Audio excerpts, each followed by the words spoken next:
Ok, familia, yo me llamo Denis, yo soy un alcohólico y aparte de ser alcohólico, yo entré a Al-Anon también para trabajar en unos casos personales que tenía. Pero esta noche yo he sido invitado a venir aquí con un tema que se llama las excusas para beber. Y para desarrollar este tema, me gustaría empezar con presentarles van a haber 5 etapas. La primera etapa va a ser ¿qué es normal? La segunda etapa, cómo lo normal se convirtió en anormal. La tercera etapa, cómo el anormal se recreó, recreándose con defensos mecanismos. Y la cuarta etapa va a ser el tema de ¿por qué tenemos esas excusas para beber? Entonces, la última etapa va a ser como el estado de la recuperación y como Alcohólicos Anónimos y como Al-Anon puede ayudarnos a nosotros a recapacitar. ¿Está bien? Entonces, vamos a empezar con el primer punto. El primer tema, ¿qué es normal? Yo lo encontré cuando leí el libro de los pasos, el cuarto paso. Fue muy interesante que el cuarto paso de Alcohólicos Anónimos seguía hablando sobre el instinto. El instinto. Y si van a leer ese capítulo, van a encontrar con un lapicero, van a buscar la palabra instinto y se van a dar de cuenta que el doctor Bob, siendo doctor, entendía lo que se llama el sistema neurológico del cuerpo. Y el sistema neurológico del cuerpo está hecho de un cerebro y una espina dorsal. Y ese cerebro y espina dorsal se comunican por medio de unas neuronas. Y estas neuronas, cuando reciben un instinto o una chispa, ellos sueltan una química. Y esas químicas se transmiten a las fibras de los músculos para que los músculos reaccionen. Y eso es lo que se llama comportamiento. ¿Está bien? ¿Me entendieron eso? Porque eso es una viña. Primero viene el instinto enciende la emoción ahora crea la moción y la moción crea algo. Entonces, si esto es el estado normal de un ser humano, si estuviéramos viviendo en un ambiente primitivo, no en una civilización, estamos hablando que si este ser humano se cría en un lugar natural, primitivo, este será la etapa normal de un ser humano. Pero porque el ser humano ha venido a vivir a una civilización que le hace demandas y espera que ese ser humano viva de una manera para poder conllevarse con la civilización, entonces ese normal tiene que empezar a asimilarse.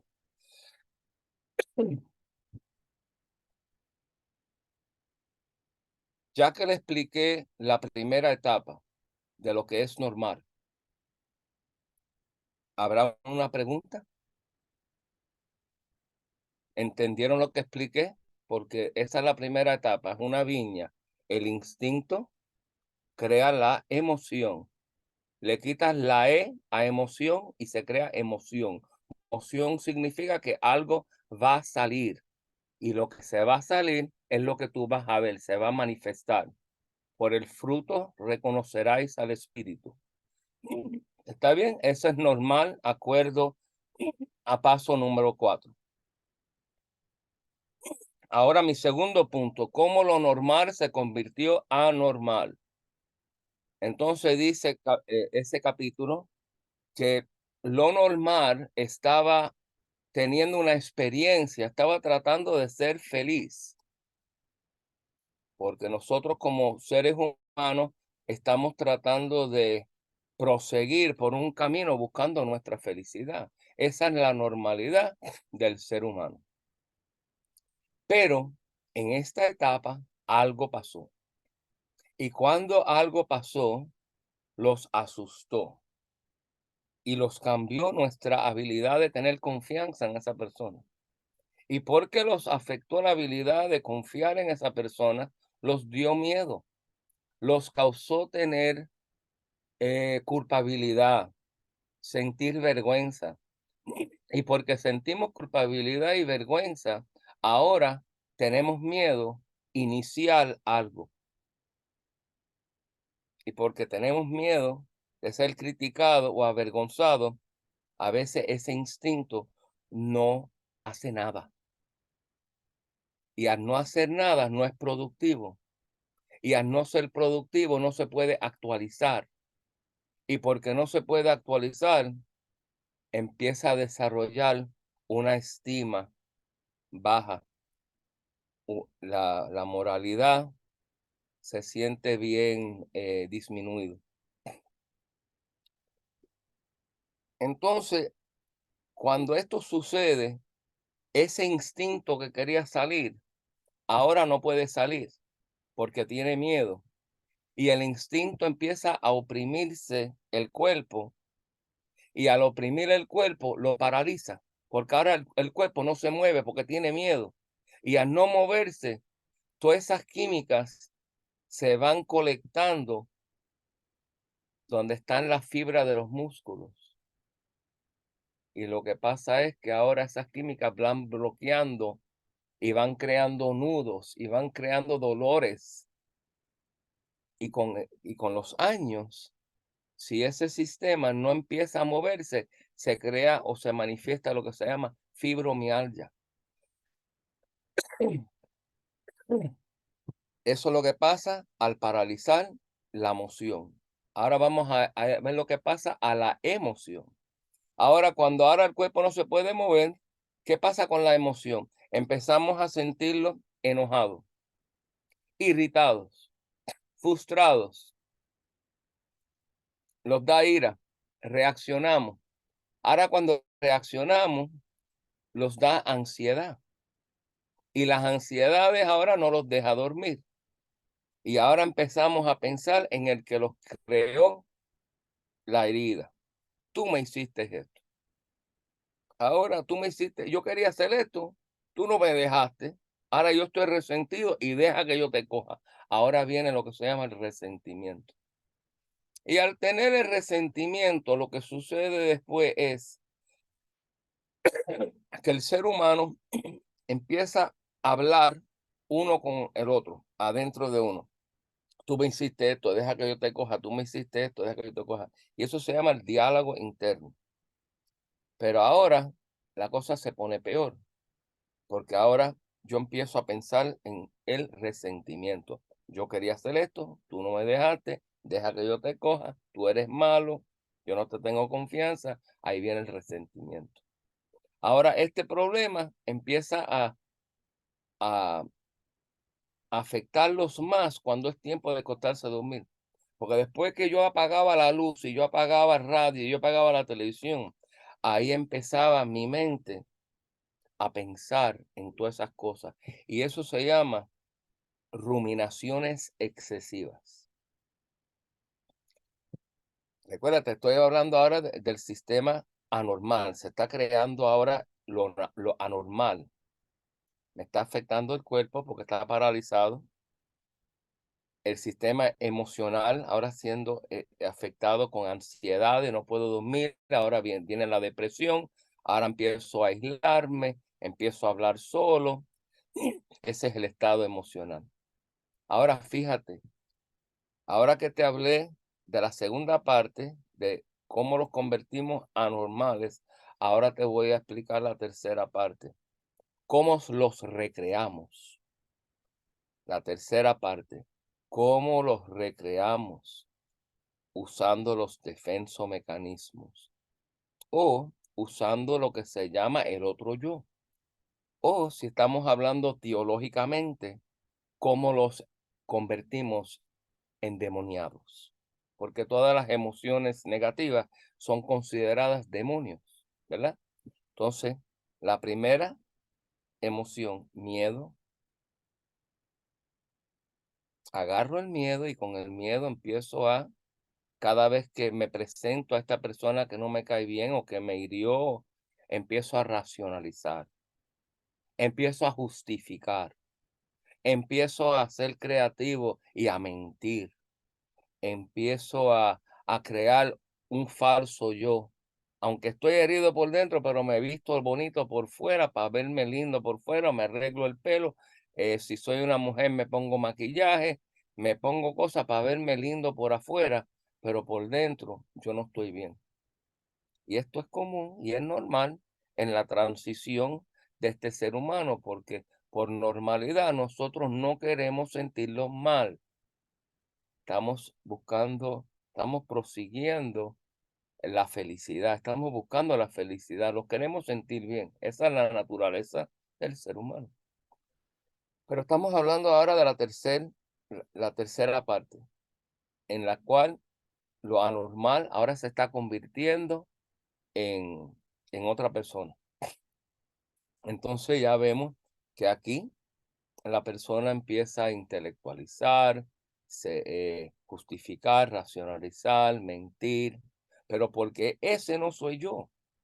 Ese es el otro yo, esa es otra personalidad, esa es otra personalidad y ese no soy yo. Y porque no soy yo, no es mi normalidad, no me puedo quedar en esa etapa como si fuera normal. Y con el tiempo,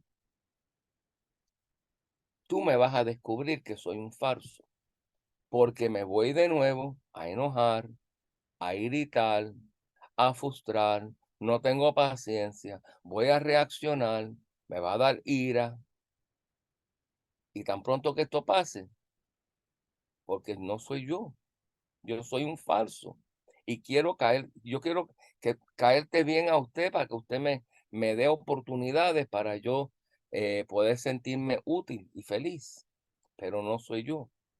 Ahora mira lo que pasa, después que yo reviento y me frustro y te mando a freír chuleta, ahora viene lo que se llama el espíritu atormentoso y ahora me siento de nuevo culpable, avergonzado. ¿Y qué hago? Me aíslo, me aíslo, no te quiero ver la cara porque yo sé que yo estoy mal, pero porque estoy mal yo voy a seguir justificando, racionalizando. Yo hice esto porque tú me hiciste eso y esto es justicia. Tú me lo hiciste y yo te lo voy a hacer también. Entonces, mientras que yo me voy poniendo, tratando de buscar justicia, me voy poniendo peor. Ahora, después que reacciono, me aíslo. Cuando me aíslo, las personas ya me empiezan a coger miedo, se alejan de mí. Me siento con una estima bien baja, me siento siempre que tengo que pedir perdón, me siento mal. Y aunque trato de fingir que estoy aquí, pero de verdad estoy acá abajo. Y lo que pasa es que empiezo a aislarme. Y esto es lo más peligroso, porque con el aislamiento, ahora yo no quiero pensar en lo que yo hice. Entonces empiezo a poner la televisión, empiezo a escuchar música, empiezo a llamar a la gente y empiezo a llenarme con tanto drama, con tanta negatividad, eh, con tantas estimulaciones, aunque sean negativas, pero me entretienen. Y eso me entretiene y me crea lo que se llama el drama. Y eso va también, eso le encanta a una persona que tiene problemas de esta manera. Ahora, al aislarme y empezar a justificar en mi mente, ya cuando yo iba a llegar a la casa, ya yo tenía lo que se llama fobia. Y si cuando entro me empiezan a hacer preguntas, me daban panic attacks. Si estuviera delante de la persona, paniqueaba. Y, y empecé a pensar mucho. Y porque empecé a pensar mucho, a veces esas células se quedaban prendidas. Y cuando yo me acostaba a dormir, aunque apagaba la televisión y apagaba todo, pero empezaban esos pensamientos a entrar en mi mente. Ahora, yo conozco personas que llegaron a estos niveles donde las voces se pusieron, pero bien fuerte. Tan fuerte las voces que ellos pensaban que había una persona ahí hablando con ellos. Eso se llama esquizofrenia. Yo, gracias a Dios, no llegué a ese nivel de psicosis, pero eso es lo que puede suceder en esas etapas. Yo, gracias a Dios, yo siempre que tenía un problema, siempre buscaba de Dios. Yo era una persona que siempre buscaba de las iglesias, pero a mí lo que me ayudó mucho fueron los grupos que me enseñaron la vida espiritual. Pero le voy a contar que yo eh, siempre usaba el Padre Nuestro y que se haga su voluntad y no la mía. Y yo había aprendido lo que se llama el sacramento de la reconciliación.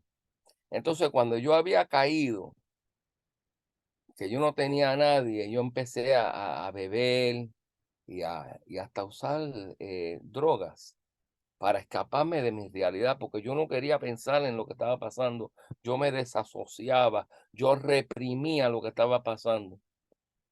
Entonces lo que pasó fue que yo entré a beber y a buscar excusas para poder beber. Y esto es bien interesante porque ahora te voy a hablar de la cuarta, la cuarta parte. Ahora son las excusas que empecé a hacer para beber. Porque estaba solo, yo no quería estar solo. Y yo sabía que si yo iba a la iglesia, yo tenía que convertirme en otra personalidad. Ahí yo me vestía con una corbata, me veía lindo por fuera, pero por dentro estaba yo podrido. Me metí así a las barras, a conocer gente, a socializar, y ya la mente empezaba, tú sabes, si me doy una, con una puedo. Todas las excusas, me doy una nada más. Uno no me va a doler. Que en vez de beberme este tipo de trago, me doy algo que es menos. Y no me daba de cuenta que tan pronto que el alcohol entraba en mi cuerpo, yo no sabía que yo tenía una alergia. Yo no sabía que hay personas que pueden beber y hay personas que no pueden beber. Y yo pensaba que yo era normal. Y yo no sabía que cuando yo bebía, el alcohol se convertía en otro producto que se llama etanol. Y el etanol, cuando era absorbido en mi estómago, entraba por las células adentro del sistema circulatorio, donde pasa las venas al cerebro. Y tan pronto que ese alcohol entraba en una célula en mi cerebro, se mezclaba con otra química que se llama GABA. Y cuando etanol y GABA se conectaban, mi cerebro se apagaba. Y yo era bien peligroso porque yo podía entrar en una pelea, podía darle a una persona, podía haber tenido un accidente donde gente podían haber muerto. Eh, yo tuve la oportunidad de trabajar en unas situaciones donde habían personas que yo le pregunté: ¿qué tú haces aquí? Me dice: yo sin querer maté a una persona. Yo me fui a beber y me pasó esto y maté a la familia de una familia.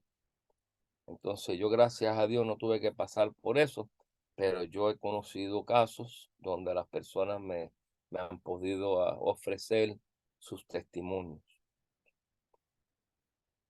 Como digo, yo aprendí cuando empecé a beber, lo mejor que yo hice fue a ir a lo que se llama un lugar de recuperación. Y en el lugar de recuperación, a mí me empezaron a enseñar que habían 5 tipos de alcohólicos. El que nació alcohólico porque ya la DNA, mis abuelos me habían transferido eso adentro de las células, en la DNA. Entonces ya eso estaba en mi cuerpo. El día que yo descubrí el alcohol, ya la DNA se despertó. Ya sabía lo que era, lo que yo necesitaba. Los otros dos tipos de alcohol son las personas como yo que tengo una alergia y cuando el alcohol entra se convierte en etilol y me despierta la parte neurológica de la voluntad de decir no quiero, no quiero. Tan pronto que yo bebía se quedaba pegada y al quedarse pegada transmitía la obsesión, quiero más, quiero más, quiero más. Y yo no dejaba de beber hasta que eso no se despegaba. Yo me acostaba a dormir, cuando me despertaba por la mañana ya yo era otra persona. Pero tan pronto que el alcohol entraba en mí, se pegaba ese puentecito y ahí me despertaba la obsesión. Quiero más, quiero más. Y aparte de ese problema, el alcohol que entraba en mi cerebro me apagaba el cerebro y no me recordaba lo que hacía.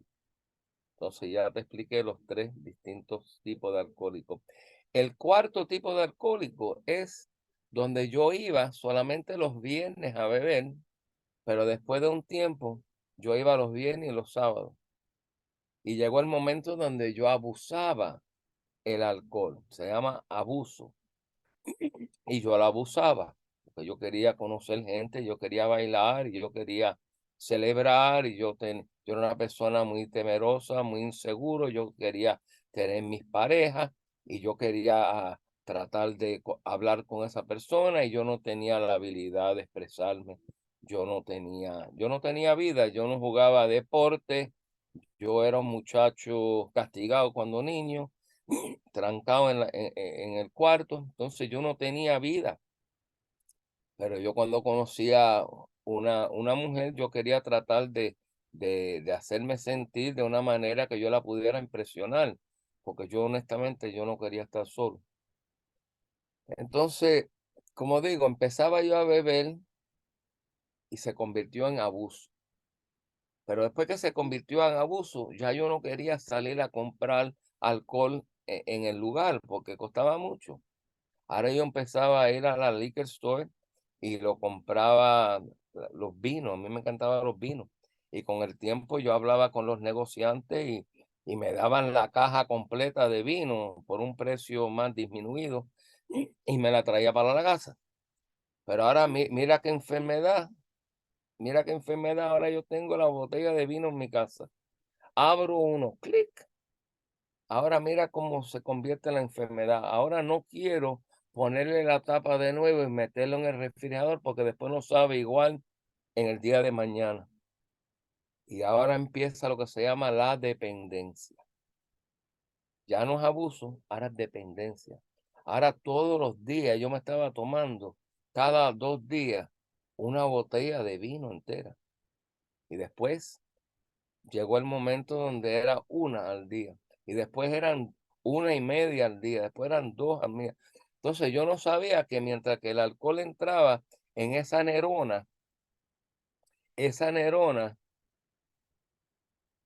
tan inteligente que aunque tú la trates de apagar, ella sigue cogiendo más fuerza porque la naturaleza de la neurona es poder rescatarlo. Si algo lo fuera a pasar, esa neurona tiene que subir para estimularlo para que nosotros pudiéramos vivir. Entonces, si yo la seguía disminuyendo y disminuyendo, ella cogía más fuerza. Y esto es lo que pasa con los pacientes que están recibiendo medicaciones. Por tantos años, después de un tiempo, el doctor tiene que seguir dándote más y más medicina. Entonces, yo llegó ese punto donde yo estuve en el lugar de rehabilitación y ahí fue donde aprendí que es normal, cómo lo normal se convirtió en anormal, cómo lo anormal creó el defenso mecanismo, el otro yo, cómo el otro yo era un falso, cómo ese otro yo , nadie lo podía tolerar, fíjate que decimos en los grupos que esta enfermedad o lleva a uno al cementerio, a un hospital o a una prisión. Y te voy a decir algo, hoy en día me doy de cuenta, yo tuve que trabajar en casos donde a mí me dijeron, Denis, cuando trabajes con fulano de tal, no te preocupes. Si ellos quieren seguir bebiendo, deja que beban, porque tan pronto que ellos beben y beben y beben, ellos se van a caer en sus rodillas. Y va a tener que venir o la policía a recogerlos, a llevarlos a un hospital o llevarlos a una prisión. Entonces, me ayudaron a entender que es mejor ir a una prisión porque ahí por lo menos mantenemos el cuerpo de esa persona viva y no le va a hacer más daño a una comunidad. Y ahí va a tener la oportunidad de recuperarse sin beber. Que si van al hospital, excelente. En el hospital, tan pronto que entra por la ambulancia a la sala de la emergencia, ya ahí lo llevan arriba a un departamento que se llama detox. Y por 3 días le meten una inyección, un suero para darle los minerales y las vitaminas de nuevo al cuerpo. Y después de los 3 días, o mandan a esa persona, si tiene seguro, lo mandan a un inpatient, lo dejan ahí 30 días o 60 días o 90 días o un año si no tiene para dónde ir. Entonces, ahí en ese lugar de rehabilitación, tiene una posibilidad de aprender muchas cosas con los terapistas y los consejeros educados que tienen ahí. Después que salen de ahí, a mí me mandaron como a una escuelita. Ok, estuve ahí por 30 días y después de ahí me mandaron a una escuelita donde yo iba 3 veces a la semana. Me encantaba, me encantaba. Cuando entré a recuperación, conocí unos consejeros y me ayudaron a entender tantas cosas que yo no entendía. Fue como que, aunque mis padres trataron de criarme de una manera buena, porque yo quería hacer lo que me daba la gana. Yo tenía que hacer las cosas a mi manera. Mi manera de aprender era, yo tenía que probar las cosas por mi manera para yo tener una experiencia de primera. Yo no podía interpretar cómo entender algo por cogerte tus sugerencias. Entonces yo tuve que pasar por esas experiencias yo mismo. Entonces, una de las cosas buenas, ahora estoy entrando en la quinta parte del tema, que es la recuperación. Cuando empecé a recuperarme, allí por el día los daban unas clases, me ayudaron a entender cuáles son los efectos del alcohol en el cerebro, cuáles son las excusas que yo hago para poder beber, cómo todas esas excusas son falsas, no son reales, son fantasías, son cosas que no son reales. Y yo no sabía eso. Yo tenía que aprender a vivir en la realidad. Tú sabes, porque yo vivo en una civilización y tengo que ser útil a la sociedad. Entonces allí aprendí, por el día cogí clases y por las noches los montaba en unas guaguitas, porque ellos sabían que yo no iba a estar ahí para siempre. Y la mentalidad de ellos es, vamos a recuperarlo, pero tenemos que darle algo para que cuando salgan de aquí, ¿qué va a ser de la vida de ellos? Y ahí es donde los montaban en una guaguita, los llevaban a los grupos de los alcohólicos anónimos.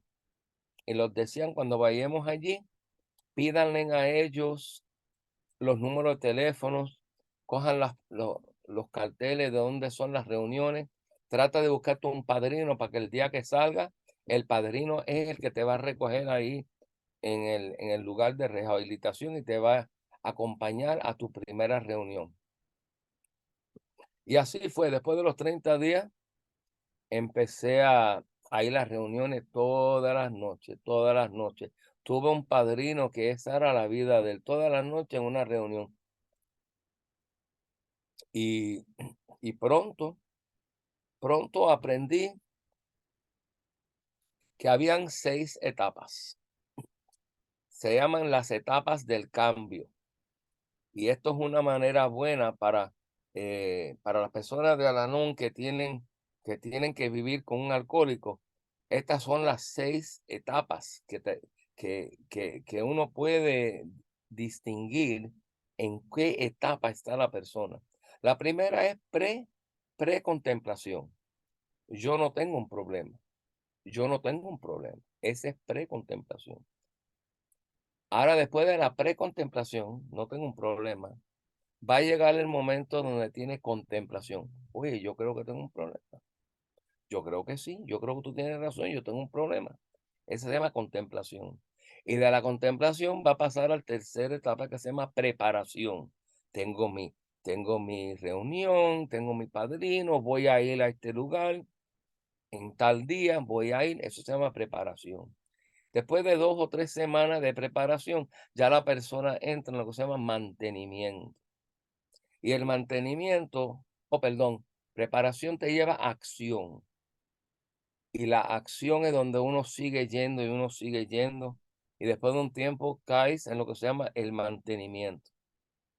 Después del mantenimiento, familia, y yo sé que esto, yo tengo eh, muchas personas no le gustan cuando yo digo esto, pero estos son las educaciones de una preparación que me gustaría que todo el mundo la entendiera para que no viva en la fantasía. La otra etapa, es recaer. Es normal. Es normal recaer. La persona tiene que recaer porque tiene que pasar por esas etapas donde, ay, yo pensaba que si me daba una no me iba a pasar la obsesión.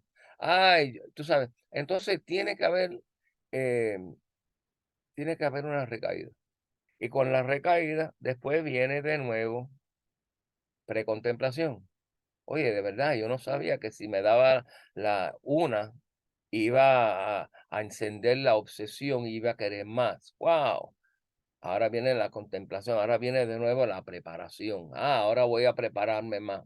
Me voy a comprar el libro, voy a leer todos los días. Y uno de nuevo empieza con la acción y el mantenimiento. Y así uno puede quedarse limpio, a veces uno recae, pero eso es parte de la naturaleza. Uno va a recaer y esperamos que uno se levante de nuevo y van a haber caídas y nada es perfecto. Tú sabes, yo tuve que aprender a ser flexible. No todo era como yo quería, no todo era como estaba escrito. Yo tenía que empezar a ser paciente, yo tenía que aceptar las cosas que no podía cambiar. Y fueron en los grupos que yo fui, donde ahí me ayudaron. Esos 12 pasos, yo tuve que aceptar que tenía un problema. Ese era paso número uno. Aceptar que tengo un problema y que mi vida se ha vuelto ingobernable. Familia, mi vida se puso ingobernable. Yo tuve muchos problemas con mi primera esposa. Yo era una persona de violencia. Habían veces que yo bebía tanto que yo quería seguir durmiendo, no llegaba al trabajo el próximo día. La familia no quería saber nada de mí porque muchas veces yo seguía pidiendo perdón y reconciliándome y abusaba demasiado el sacramento de reconciliación. Decía, ay, perdóname, yo sé que lo que hice estaba mal, voy a tratar de nuevo. Y honestamente, eso era honestamente. Yo lo creía, pero porque soy un enfermo, tú sabes, yo volvía a recaer. Entonces tuve que aceptar el primer paso, que tuve un problema y que mi vida era ingobernable. Tuve que seguir recordándome, porque recuérdate que yo era una persona que cuando bebía no me recordaba lo que hacía. Y por eso era que yo tenía que ir a las reuniones, porque mientras que la gente hablaban de su caso personal y las excusas y todas las sanganerías que hicieron, yo me reía porque yo también las hice. Tan pronto que yo identificaba con el caso de ellos, yo recordaba lo que hacía. Entonces yo agarraba una libreta y empezaba a escribir. Mira, fulano habló de eso, yo también pasé por eso y esto me hizo sentir así y mira cómo yo reaccioné. Y así fue como empecé poquito a poco escribiendo el cuarto paso. Ahora el segundo paso venir a creer en un poder superior. Yo siempre pensaba que yo tengo religión, yo tengo fe, yo conozco la Biblia de atrás para adelante. Yo tenía fe en un Dios. Y aunque yo decía el tercer paso, entregaba todo, decía, Señor, ayúdame, que yo no puedo, ayúdame, que se haga tu voluntad y no la mía. Pero yo no entiendo por qué no pasaba, no pasaba. Y por muchos años yo hacía el cuarto paso, empezaba y no lo terminaba. Y porque no lo terminaba y no lo hacía correcto, no hacía el cuarto paso, no hacía el quinto, no hacía el 6, no hacía el 7. Solamente llegaba al 8 a hacer la lista de la gente que yo le hizo mal, y entonces el 9 tratar de pedirle perdón, pero después yo volví a caer. Y esto pasó por muchos años, familia. Yo tuve 11 años sin beber y volví a recaer. Y cuando recaí, esta vez, esa vez, tuve 3 años limpios, volví a recaer. 3 años limpios, volví a recaer. Y gracias a Dios que durante la pandemia, en marzo 11 del 2020, yo logré entrar en un grupo que se llama los Washingtonianos, que los quedábamos toda la noche hablando y hablando y hablando. Y ahí conocí un hombre, mi padrino, Javier, que me empezó a invitar a hacer una clase de los pasos y me puso como coordinador todos los jueves de un grupo de los washingtonianos que se llamamos Llegamos a Creer. Y por 2 años yo me senté como coordinador y la persona encargada de la financiera y corriendo ese grupo y honestamente que escuchando todos los casos de todo el mundo, logré poder terminar el cuarto paso y me ayudó mucho por fin a hablar de todo lo negativo, todas las excusas, todas las cosas que hice malas, todo lo que me hacía sentir mal, me ayudó porque yo era como una viña, pero la viña tenía un filtro y yo decía, voy a hablar de esto, pero de esto no. Entonces, tan pronto que yo empecé a hablar de todo, todo, todo, todo, todo, oye, fue como que de verdad que eso fue una limpieza increíble. Y entonces, después que hice el cuarto, tuve que confesarlo a mi padrino y a Dios. Ese es el 6 pasos. El 7, pedirle a Dios que me cambie esos defectos de carácter, que eran todos esos defensos mecanismos, el justificar. Tú me decías algo, ya tenía una excusa. En vez de poder decir, mira, tienes razón, men, yo hice eso estaba mal, perdóname, voy a tratar de no volverlo a hacer. Tú ves, pero eso me tomó mucho tiempo para aprender cómo hacerlo. Y eso es lo que tuve que aprender, el 7 pasos, el 6 el 7 cambiar mi defecto de carácter. Yo reaccionaba. Tú me decías, y ya yo reaccionaba. Y eso me tomó tiempo para aprender que yo tuve que hacer una lista de cuáles eran las cosas que me causan reacciones. Entonces yo tenía que estar bien pendiente de ese tipo de personas para yo cuando alejarme de ese tipo de personas hasta que yo podía empezar a sentarme con esa persona y actuar de una manera más razonable. Pero después que hice el 4, 5, 6, 7, ya terminé con eso. Ahora lo que tenía que hacer era el inventario eh, de las cosas que tenía que pedirle perdón a la gente y, y aprender a sentarme ahí, a escucharlos que ellos se desahogaran porque no vale la pena pedir perdón si no puedo sentarme a escucharlos desahogar y aprender a decir, mira, tú tienes razón, eso estaba mal de mí. Tienes toda la razón. Wow, qué pena. Eso fue horrible lo que yo te hice. Perdóname. Qué bueno que ya, gracias a Dios, ya yo estoy, tú sabes, tratando de proseguir hacia adelante. Ya, gracias a Dios, yo no soy así, no quiero ser así. Y con la ayuda de Dios, yo espero no poder ser así más. Entonces, pero tuve que escuchar mucho, mucho. Y creo que por eso es que es bueno venir a la reunión y aprender a quedarme callado y escuchar por 2 horas, porque eso es una preparación que me ha ayudado hasta el día de hoy. Hoy en día alguien me puede reaccionar y yo me quedo calladito y los miro y rápidamente, sí, tienes razón, eso estaba mal de mi parte. perdóname, que tú sabes, yo te quiero mucho, vamos a seguir trabajando, tú sabes, y aprender cómo trabajar con los compañeros, nadie es perfecto. Entonces, lo más importante que me ayudó en esos 12 pasos era eh, todas las noches a ir a una reunión. Todas las noches yo tenía que hacer un minucioso inventario, el paso 11. Tuve que hacer todas las cosas buenas que hice, todas las cosas malas, y me acostumbré a ir a una reunión porque yo no quería acostarme a dormir con los problemas de hoy. Mañana yo tenía una filosofía que yo decía, hoy es un nuevo día, esto es un nuevo día. Como decía Facundo Cabral, este es un nuevo día para empezar de nuevo, para cantar, para vivir, para volver a ser feliz.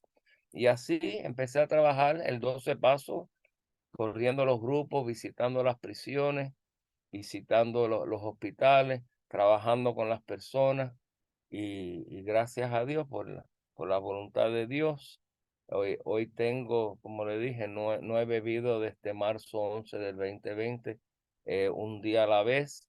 Estoy muy activo con mis iglesias, con mis comunidades, con los lugares que tienen estos programas y estoy tratando de ayudar a los demás. Y, y siempre me gusta un dicho que dice Carlos Arturo. Dice, tú sabes, me siento feliz. Mi felicidad viene porque yo estoy sintiendo, me siento útil y íntegro. El ser íntegro y útil me trae felicidad. Y creo que por eso es que hoy estoy tan contento, gracias a Bianca que me mandó aquí para que yo viniera a estar con ustedes. Gracias por esa atención que me han dado. Yo espero que he podido traerle este tema, excusas para beber, y se lo presenté de una manera lógicamente de que es normal, cómo lo normal se convirtió a normal, cómo lo anormal creó defensa mecanismo, cómo el defensa mecanismo entró a ponerse peor y peor y entró a recuperarse y terminamos con cuál es la recuperación. Entonces con eso le doy las muchas gracias a ustedes. Si acaso tienen una pregunta, aquí estoy presente. Muchas gracias. Dios lo bendiga.